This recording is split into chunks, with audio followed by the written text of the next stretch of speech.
on Country Cast, we're going to be sharing with you guys what Miranda Lambert had to say at the country radio seminar that recently passed back on Thursday in Nashville, Tennessee. And during that seminar, Miranda got into some very interesting information about herself, the backstory of her life prior to music, how she got into music, and kind of what happened that sort of sent her skyrocketing into Nashville itself and the country music business. You know, sometimes we look at these artists and we notice that they, skyrocketed through their career, or they're on just a constant high as a country artist and they're always at the top of their game, always at that elevated level, but we never take the time and try to learn or really listen to what they have to say and reflect on how they got to that status, to how they learned the tricks of the trade or learn the ropes in order to make the journey possible to become an outstanding country artist. So with that said, I'm going to go ahead and get right into what Miranda had to say about her backstory and her journey into country music at the country radio seminar. Here it is. She said, "I guess I was about 10 and I sang in the 3rd grade talent show. I sang Holly Dunn's Daddy Hands and my dad played guitar. But I was really shy and terrified of crowds. Like I wouldn't even order at McDonald's for myself. I just didn't really pursue it until I was about 16. I got my first guitar when I was 14, but it wasn't my idea." Miranda also joked about the idea of getting into music or playing the guitar was not necessarily hers because she was worried about her time at her young age when she was focusing on just being a cheerleader. But even after all of the shyness that Miranda talked about and not even wanting to put her own order in at McDonald's for herself, she did write her very first song at the age of 14 years old. She was also part of music in high school, drama in high school, but she also wanted a little bit more and kind of get involved with a choir at her high school at that time. Actually, her mom and her set up a petition at the school to get a choir. Several kids had signed up on the petition, and her high school in Lindale, Texas brought the choir on board, and still to this day, the choir is there. Some of you may have seen recently that Miranda brought the choir from her high school up on stage with her at a show she recently did in Dallas, where they shared the stage and sang one of her most famous singles, Tin Man. Miranda had to say about her past and her youth and getting started into this whole country music business. She reflected on the True Value Country Showdown, a contest in which she entered at the age of 17, so a little bit later in life. This is what she had to say about the contest. She said, "I sang in a youth group, so after church one day, I stayed to make a secular tape, singing my secular songs. I used the church sound system to record a demo on a cassette tape and put it in an envelope and mailed it in. And I got a call, and I was in the contest. I came in 3rd, but I was singing on a stage in the bar, the Rio Palm Aisle. And I was, oh, this is what it is. There's smoke and there's neon. I think that was the point when I got addicted right away. And I ended up getting a house gig at the bar when I turned 17.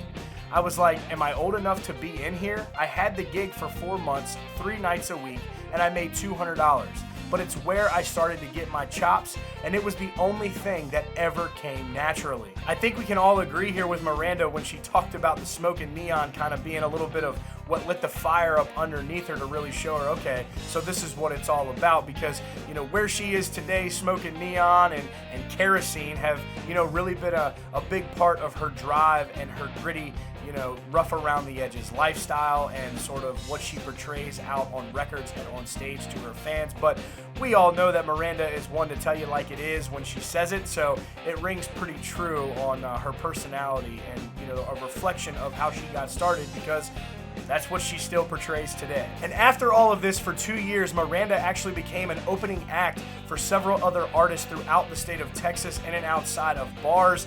She was doing the gig thing. She talked about how her and her mom would share bologna sandwiches out on the road and just trying to make it happen for her. Sometimes she was told, yeah, go ahead and come on in, be the gig opener. And sometimes she was told, nope, we don't need you to gig. But Miranda never stopped and never gave up and kept moving forward.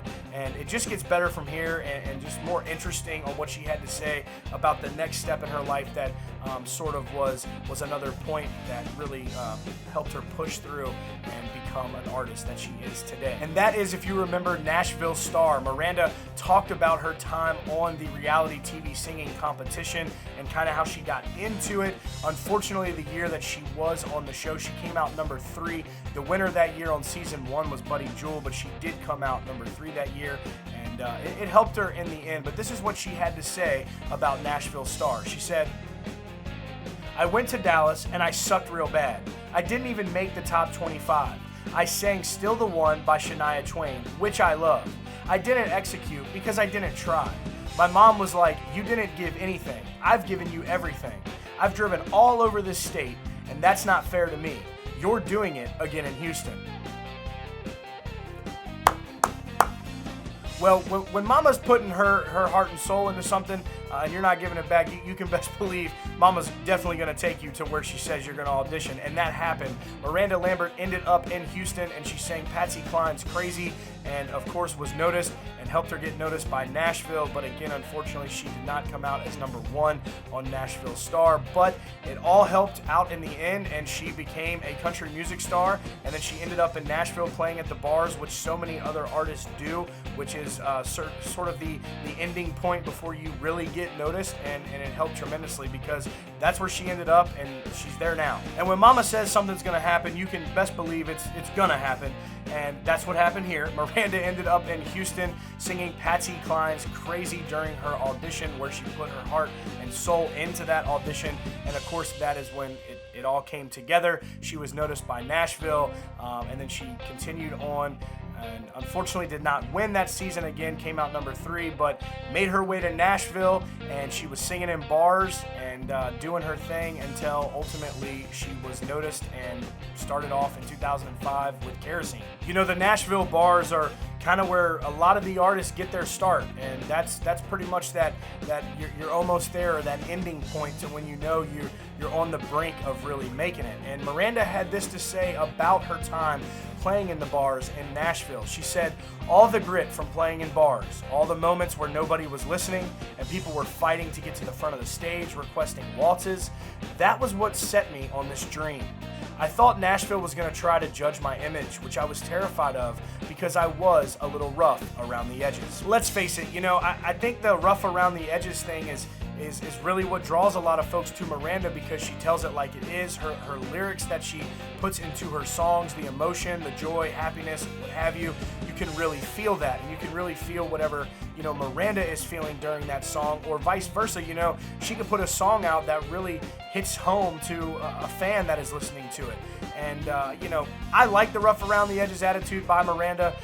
It's worked so far, and she should just keep true to her roots and keep true to herself and keep doing her thing, and she will have a very long career in country. She's already had a long career in country, has been some bumps and bruises along the way, but she clearly prevailed through that. She's prevailed through a lot of other hard times, you know, just trying to get started, and I think that shows a lot of motivation and drive to really want to do this and bring fans her country music. So with that, that will be the end of the video for today. Thank you guys for tuning in. Make sure you hit that subscribe button down at the bottom and turn those notifications on for breaking updates on your favorite country artists and all the news coming right out of Music City. Y'all stay country.